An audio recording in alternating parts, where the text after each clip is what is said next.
Bonjour, c'est Manu de monprofdebatterie.com et bienvenue dans mon challenge infernal de coordination. Pour ceux d'entre vous qui croyaient au dieu de la coordination, c'est le temps de faire une incantation là, maintenant. Je vous garantis, croisez les doigts, ça aidera pas, ça sera pas suffisant. Alors, je vous propose aujourd'hui 7 étapes qui montent de manière incrémentielle en poussant toujours plus loin le niveau de coordination nécessaire pour arriver à maîtriser chacune des étapes. J'ai aucune idée jusqu'où vous allez vous rendre, mais je suis un grand fervent des challenges, des défis. C'est comme ça que je me propulse moi-même vers l'avant. C'est comme ça que j'apprends finalement. Je me lance toujours en fait le défi. Est-ce que je suis capable de faire ça? Et si je monte d'un cran? C'est comme ça que je fonctionne. Et il y a beaucoup de mes élèves en fait, soit qui m'adorent ou soit qui me haïssent comme la peste à cause de ça. Je pousse tout le temps, dans le fond, la note un peu plus loin. Et c'est ce qui leur permet de progresser également. Alors aujourd'hui, je vous invite à jouer le jeu et je suis curieux de savoir. La question que je me pose, c'est jusqu'où allez-vous vous rendre? Allez-vous mourir au combat ou est-ce que vous allez vous rendre jusqu'à la fin? J'en ai aucune idée, mais ce qui est certain, c'est que je veux savoir en fait où vous allez vous rendre. Donc donnez-vous 7 jours. Dans 7 jours, je veux absolument avoir un commentaire et je veux savoir en fait où est-ce que vous vous êtes rendu. Avez-vous bloqué à la 3e étape? 2e étape? Êtes-vous mort avant même de démarrer à la 1re étape? Ou est-ce que vous avez réussi à gravir la montagne jusqu'au dernier échelon à la 7e étape? Donc on y va, on démarre tout de suite mon challenge avec la 1re étape. Il y a une particularité dans mon challenge, on va automatiser la main faible. Votre main gauche, vous n'avez pas le choix de jouer en position ouverte pour faire ce rythme-là. Et la main gauche, on va l'automatiser. Voici la séquence qu'on automatise, c'est la 1re étape du challenge. Pied sur le temps. On a toujours en fait sur les contretemps le charlet qui va être joué de la main gauche si vous êtes droitier. Et la main gauche en fait va ensuite aller sur la caisse claire. Alors regardez bien, position de haut, on a toujours pied, gauche charlet, gauche caisse claire, gauche charlet. Et on recommence. Poum, tss, tac, tss, poum, tss, tac, tss, poum, tss, tac. À ce stade-ci, votre main droite sert strictement à rien. Et déjà ça, pour plusieurs, ça va être déstabilisant parce que ça va vous sortir de votre zone de confort.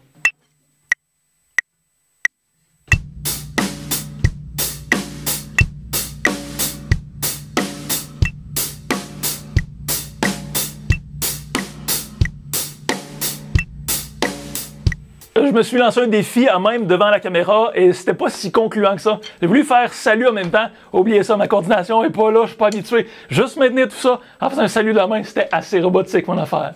Néanmoins, c'était la 1re étape du challenge. On passe tout de suite à la 2e étape. 2e étape, on rajoute 2 notes de grosse caisse. Tout ce qu'on a fait à la 1re étape va rester en fait en place. Il n'y a rien qui bouge. Donc ce qu'on rajoute ici, c'est la grosse caisse à la 4e double croche du premier temps et c'est la grosse caisse qui se trouve sur la 2e double croche du 3e temps. Donc tout le reste, rappelez-vous, c'est la même séquence. Poum, tss, tac, tss, poum, tss, tac. Ça, c'est notre fondation, ça ne bougera jamais de tous les étapes du challenge.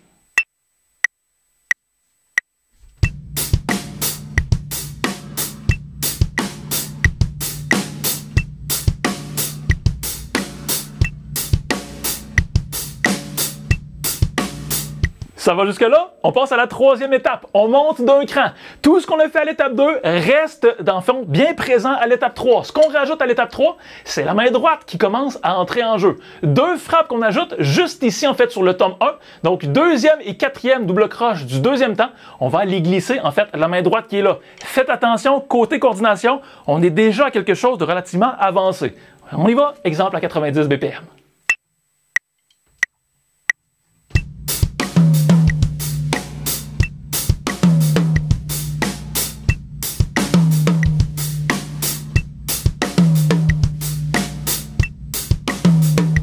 J'espère que vous avez encore du jus parce qu'on n'a pas fini. On arrive à la 4e étape seulement. On pousse plus loin. Tout ce qu'on a vu à l'étape 3 est disponible à l'étape 4. On monte les échelons. Alors ici, ce qui arrive, on rajoute 2 frappes à nouveau à la main droite. Et ces 2 frappes-là, ce sont les 2 dernières doubles croches de notre mesure, c'est-à-dire en fait la 3e et 4e double croche du 4e temps au floor tom. Il n'y a rien de plus à dire ici. Je vous fais un exemple.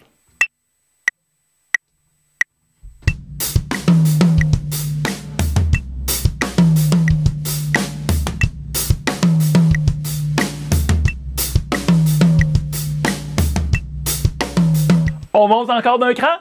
Cinquième étape. La cinquième étape, on rajoute une petite frappe. C'est toujours la main droite qui est là. Et la petite frappe, ça va être la cloche de la cymbale ride qu'on va aller chercher sur la quatrième double croche du troisième temps. Alors attention, c'est tricky. Ça peut nous prendre par surprise. Dans les mouvements, il faut être bien en place. Donc, encore une fois, je vous rappelle, on automatise la main faible. La main faible ne bouge jamais. C'est d'ailleurs pour ça que dans l'exemple que je vous fais, je vous place la vue de haut pour que vous voyez que ma séquence du début, poum, tac, poum, tac, ne bouge jamais.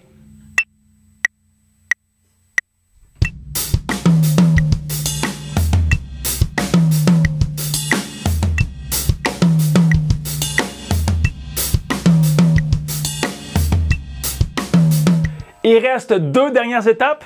Celle-ci, qui est l'étape numéro 6, on garde exactement ce qu'on vient de faire à l'étape numéro 5, mais on intègre le charlet ouvert à chaque contretemps. Alors cette fois-ci, le toum, tac, devient poum, charlet ouvert, Kessler, charlet ouvert. Alors faites bien attention à ça, ça paraît banal, mais vu qu'on intègre le pied gauche qui doit désormais entrer en jeu avec le charlet qui va ouvrir, ça change complètement tout au niveau de la coordination. Donc ça, c'est un bon cran qu'on est en train de monter ici.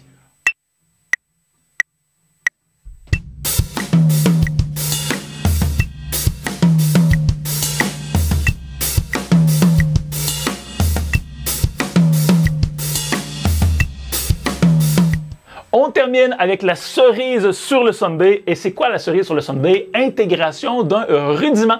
Le roulement de 5, le rot 5, appelez-le comme vous voulez, en fait, on l'intègre dès le départ ici, au début, en fait, du temps. Donc, on a directement la première croche qu'on ne jouait pas jusqu'à maintenant au charlet. Eh bien, là, on l'intègre. Ça vient modifier légèrement, en fait, notre séquence, notre pattern. Alors, je vous encourage à démarrer votre roulement de 5. Alors, vous n'avez pas le choix. Vous devez le démarrer de la main gauche. Je vous l'ai dit qu'on travaillait la main faible. Alors, vous devez démarrer gauche, gauche, droite, droite, gauche pour avoir la dernière gauche qui est l'ouverture du charlet.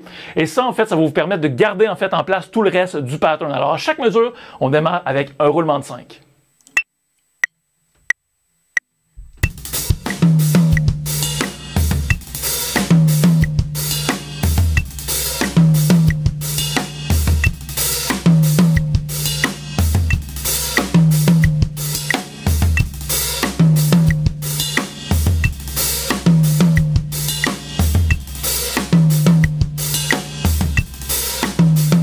Alors, la dernière question qui me reste, c'est jusqu'où vous vous êtes rendu.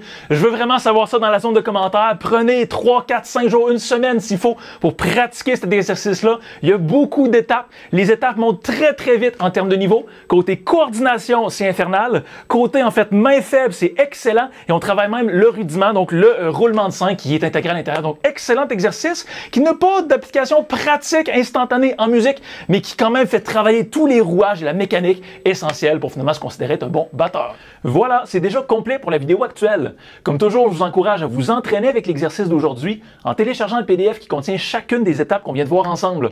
Pour l'obtenir, c'est simple, remplissez le formulaire qui se trouve sous la vidéo ou cliquez sur le lien dans la description juste en bas si vous êtes sur YouTube. Si vous aimez ce que je vous présente, je vous invite aussi à vous abonner à la chaîne, à me laisser un pouce et activer les notifications pour ne pas rater les prochaines vidéos. Ça me donne toujours un énorme coup de main pour faire connaître la chaîne et ça motive à fond pour continuer de produire des nouveaux contenus. Dernière chose avant de terminer, si vous aimez le jeu en musique et que vous êtes ouvert à découvrir plein de styles musicaux différents, je vous mets aussi sous la vidéo un lien vers l'Académie Mon Prof de batterie, qui est un projet qui me tient vraiment à cœur et surtout qui est un projet qui permet de s'éclater en musique, de progresser et d'avoir du gros fun derrière son instrument. Si vous êtes curieux, je vous mets tous les détails juste en dessous. Donc, j'espère que tout ça vous aide, j'espère que ça vous motive et que ça vous inspire. Amusez-vous, bon entraînement et on se retrouve très vite pour la suite. Bye bye!